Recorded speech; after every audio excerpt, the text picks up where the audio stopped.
Hey everybody, Aaron here. Welcome back to another anime review. Today we look at episode 4 of Danganronpa 3, End of Hope's Peak Academy. So, this episode was chock full of things. Everything you want from a Danganronpa fan and everything you need from an anime fan. You had action.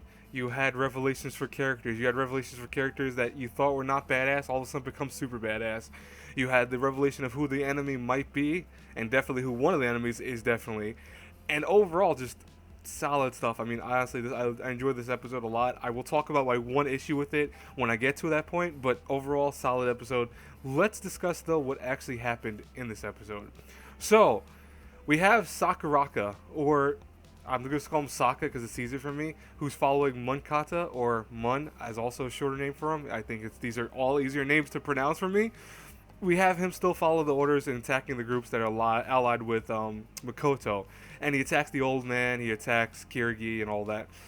And luckily, the old man is, oh my god, the old man is a badass. He is badass. Look at him. He's walking through the fog going, oh yeah, that was an impressive kick you gave me, yeah. But still, too early to pretend like you're so great, Mr. Ultimate, used to be Super Ultimate High School Boxing Champion, I believe it is. So that makes sense of why Saka is always punching people and has a kind of form to him. Definitely gets his ass kicked though here, no matter what. The old man is able to subdue the guy, and then you hear over the intercom how Makoto Naegi was taken by Munkanta or Mun, and they have to figure out what they're gonna do because if obviously it's trapped, they want they're gonna trap whoever comes there and try to onslaught them there and all that stuff. So they decide to split up. They have Kirigi and the other guy who I still think is a bad guy, but I forgot his name. And Asahina, and actually Asahina, who joined them, the wheelchair girl, the old man, all go the separate direction towards Makoto. Now, Makoto then is informed of why this is all happening, and this is very important here, folks. So, why everything's happening and why Makoto is actually doing this and why he's putting Makoto in such a dire strait is because he's afraid that despair will rapidly flow through the school. And Makoto doesn't fully understand that. He goes, what do you mean? So, and this actually makes a lot of sense, surprisingly. So, imagine if the main attacker was somehow to put themselves in a position that is, oh, hey, we're the victors. We save everyone's life. But they're really the attacker, and they're able to get away with it. Makoto Naegi and whoever else survived, plus the attacker, would then be put onto this pedestal of like, oh, you guys are the heroes. You've done everything you needed to do. You saved everyone's life. You've reigned on hope. This made hope so much stronger.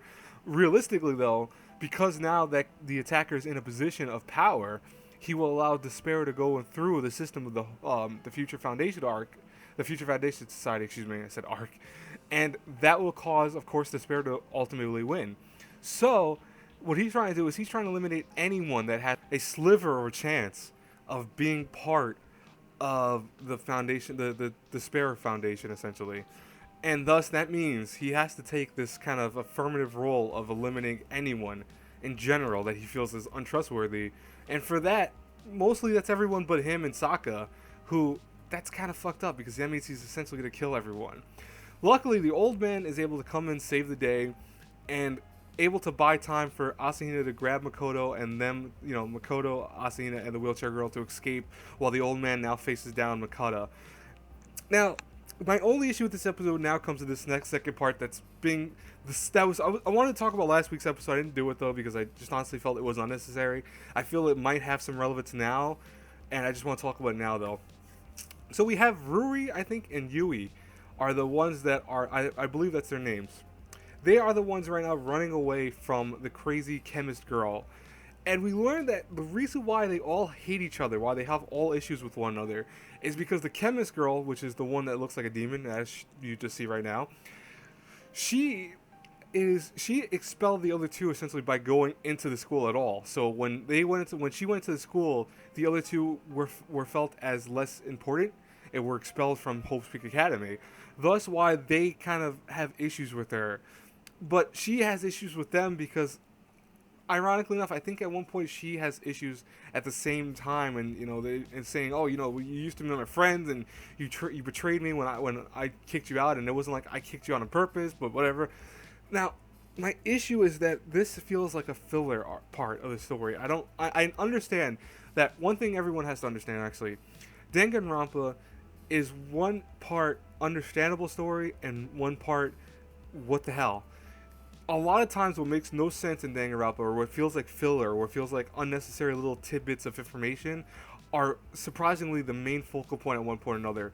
And the parts that you have to really pay attention to, it you have to kind of open your ears and open your eyes to, because if you don't, you'll end up missing this little information part that you need to further understand the story.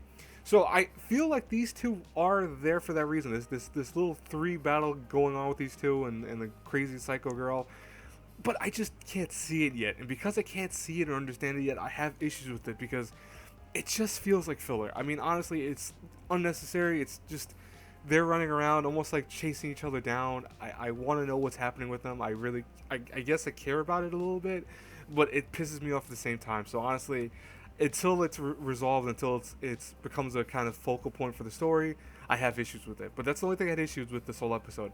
Meanwhile, though, the old man and Makana are fighting still, and at one point, the old man is able to knock Mun off the walkway, but they both suffer damage. More so, the old man suffers a lot of damage. He gets impaled by rebar. But what this causes is Mun to realize that this old man wants to fight for a reason. He believes in something, and because he believes in something, he wants to see with his own eyes what the old man is following, what he's trying to go for. Thus, he aligns himself with the old man, it looks like.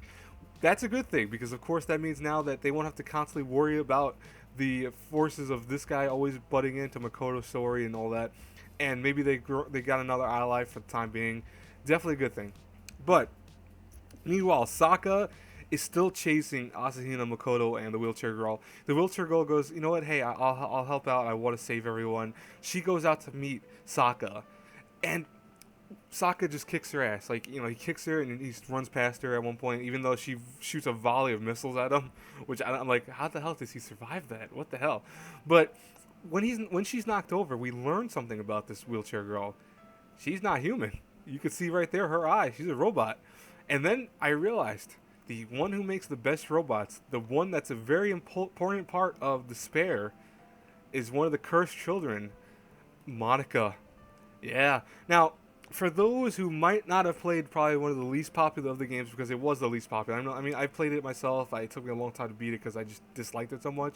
But for anyone who didn't play Ultimate Despair Girls, which was a PS Vita title that is technically set place between the first and second game, or no, excuse me, the second and third game. So it takes place before this, takes place during the second one, after the first one. It's really weird. It's all it's the weird. Don't worry about the order of it. But essentially, this girl was the main antagonist for that game. She was a robot builder that was a cursed child, essentially. I'm not going to talk too much about it because I think it'd be better if you go read up on it or maybe play the game or maybe see the story, some walkthrough of it or something like that. But she is a very big role because she is like Junko in many ways. And of course, as you know, Junko is a very bad woman in the story of Danganronpa. And this girl is essentially an embodiment of her. So I'm very curious. Is she still an embodiment of it? Did she somehow change her ways? I highly doubt it from the way she's what she's wearing right now, because she's wearing the good and bad Monokumas, which if you played Ultimate Despair Girls, you know that they are very bad indeed. I am very curious. I want to know. Anyways, guys and girls, that's it for today's review. I hope you enjoyed it. As always, hit that like button, subscribe button, share button. You know the whole nine. I will talk to you later. Have a great day. Bye-bye, everyone.